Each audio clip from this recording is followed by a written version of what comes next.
was really fascinating stuff, actually. I'd rather see some more of that than listen to myself. Anyway, okay.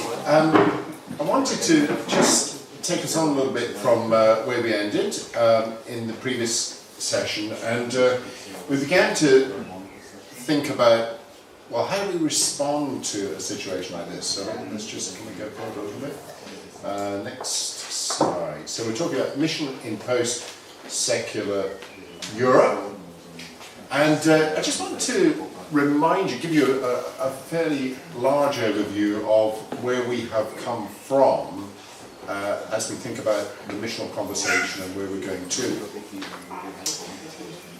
So, if you go back to the previous century and think about the first half of that century, so 1900 through to about 1950, if you were looking at what church leaders were talking about and what was happening in the relationship between church and society, you would have seen a huge level of activity around the theme of something is wrong, but we think we can fix it.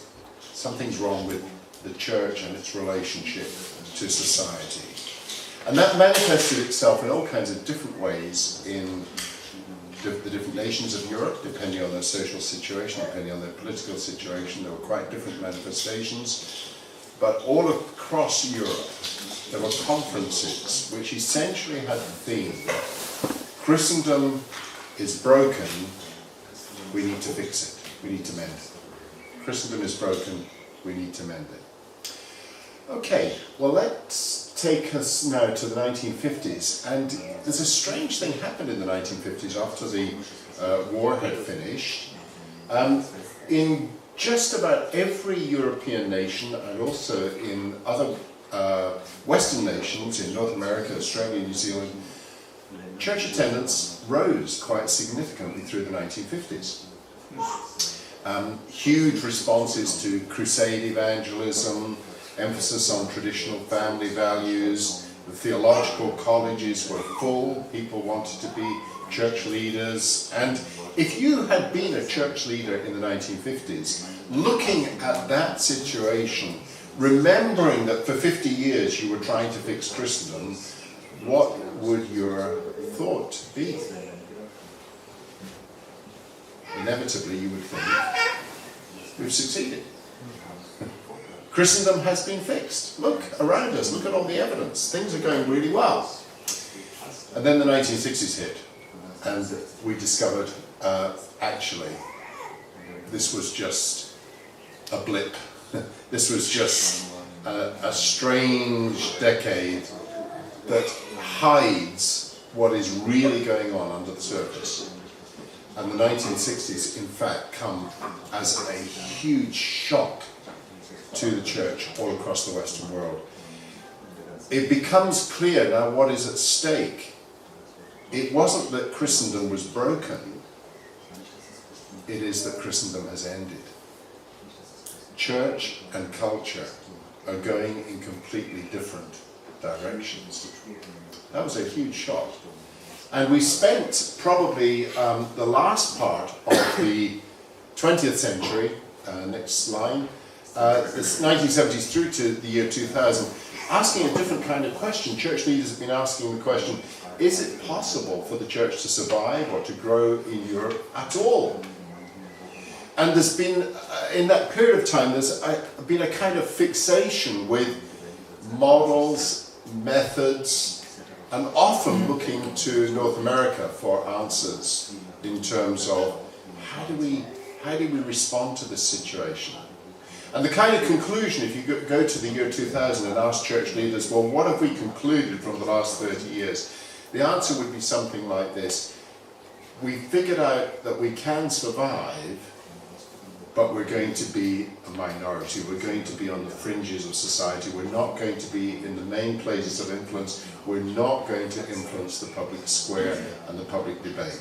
That's a very, very interesting place to end up.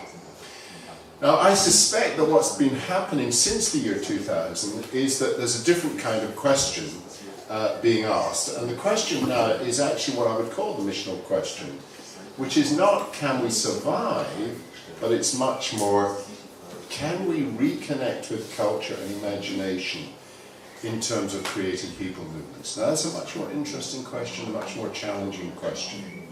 Now how do we come to that question? Well, there's a bit of a story behind that, so let's just have a little look at what that story is. What's the context for that missional question?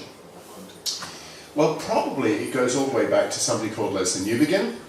And Leslie Newbigin had been a missionary in India most of his life. And then when he retired, he came back to the United Kingdom and was shocked at what he discovered. Because he had left England when it was a Christian nation, part of Christendom, and when he came back to the city of Birmingham, actually there was a huge Muslim presence, a huge Hindu presence, a huge Sikh presence, and the churches were in crisis. And he asked the question, what has happened here?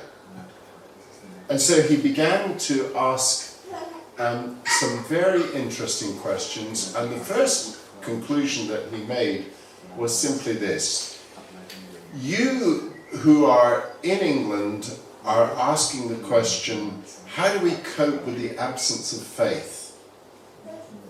As someone who is returning to Europe from India, I want to suggest to you that is not the question. There is not a question about the absence of faith. The problem is the presence of another faith. And I don't mean Islam, and I don't mean Hinduism, and I don't mean any of the other great world religions. I mean the faith that presents itself as secular humanism. It is not the absence of faith, it is another faith. And we have to come to terms with that on its terms. That is to say, it is another system of belief which needs analysis, and it needs to be tackled on that basis. Now that was actually an important insight, especially because he was able to demonstrate that the faith basis of secularism goes all the way back to Enlightenment roots. So, out of that came something called the Gospel and Our Culture movement, and the Gospel and Our Culture movement had a European manifestation, and it also had an American manifestation. In Europe, the intention was to ask some profound questions about how we connect with European culture. In America, the conversation went in a slightly different direction. And the direction it took was to ask the question about missional church. Now, why did it go in that direction in America as compared with Europe? Well, here's the simple reason. Whenever Americans talk to American Christians about the question of mission on their doorstep in engagement with Western culture, whenever the Americans heard the word mission, they automatically thought about overseas mission. And in order to overcome that problem, they invented a new word, which again, spell checker doesn't like, and it's the word missional. It's again another one of these constructed words. It doesn't exist in the English language, strictly speaking. They invented it so that Americans could begin to think about being a mission-orientated church within their own culture. Unfortunately, it had an unintended side effect, and the unintended side effect was simply this: that having invented the term missional church, the conversation ceased to be about engagement with culture, and it only became a question about what should the church look like.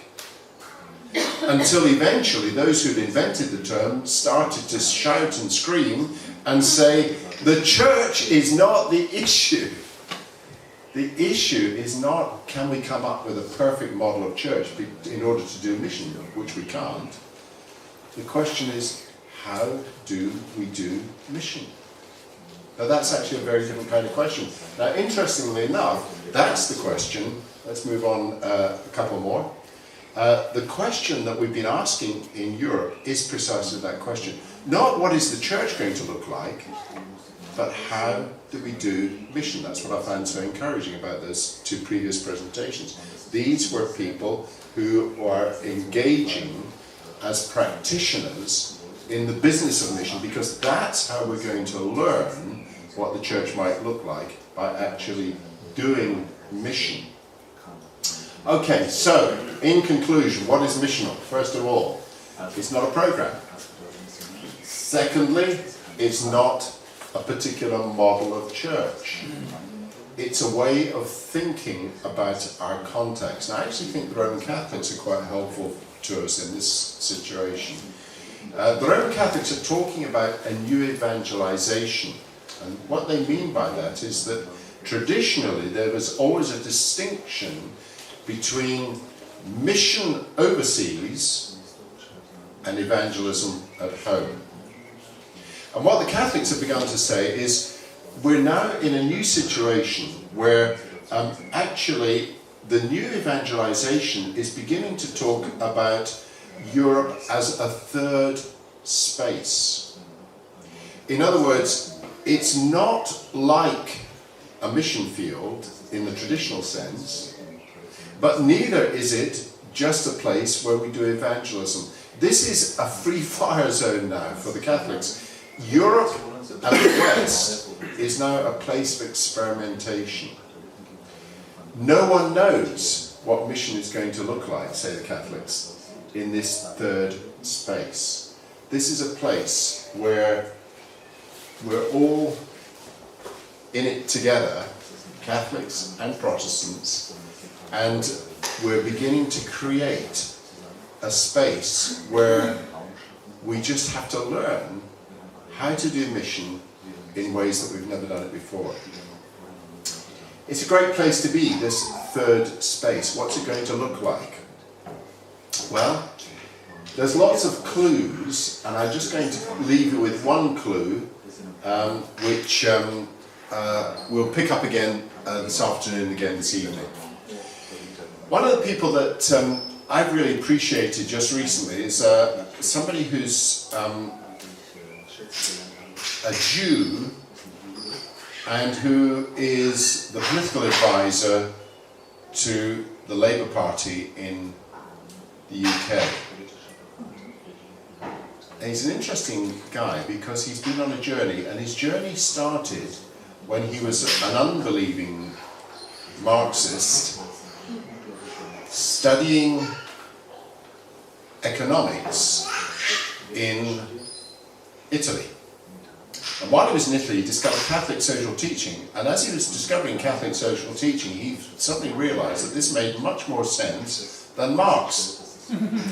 And gradually, he found his way to faith. He's actually a believing Jew, and he's saying to the Labour Party, you cannot possibly understand the Labour Party unless you understand its Christian roots. And he's saying, beyond that, he's saying, here's the situation. In Europe, over the last 100 years, there's been a contest between two big stories. And the two big stories are these. It's the story of the state, which says the state will look after all your needs. Just rely on the state and the institutions that the state provides, and we will supply all of your needs. That's one story. The other story is you can't trust the state at all. You need to trust the marketplace. It's the market that's going to supply all your needs. And actually there's been a collision between these two big stories. A competition, if you like.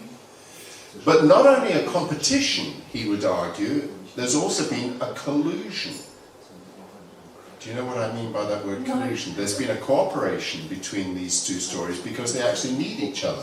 The market realizes that it needs the state to regulate the marketplace. The state realizes that actually it probably can't deliver everything, so it needs the marketplace to some extent. So there's been a cooperation as well as a collision between these two stories, and the ordinary person has been crushed in that collision and that collusion.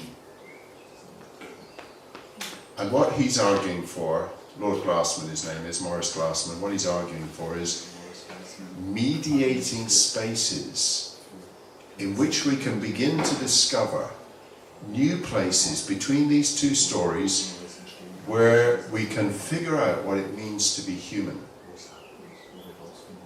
And his argument is this: it's only the church that is well placed to create these mediating spaces in European society.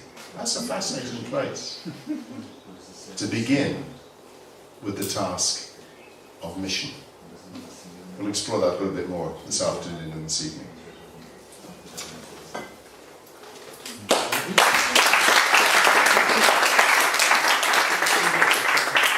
Okay, wir haben noch Zeit für Fragen. We have some time for questions. Any questions here?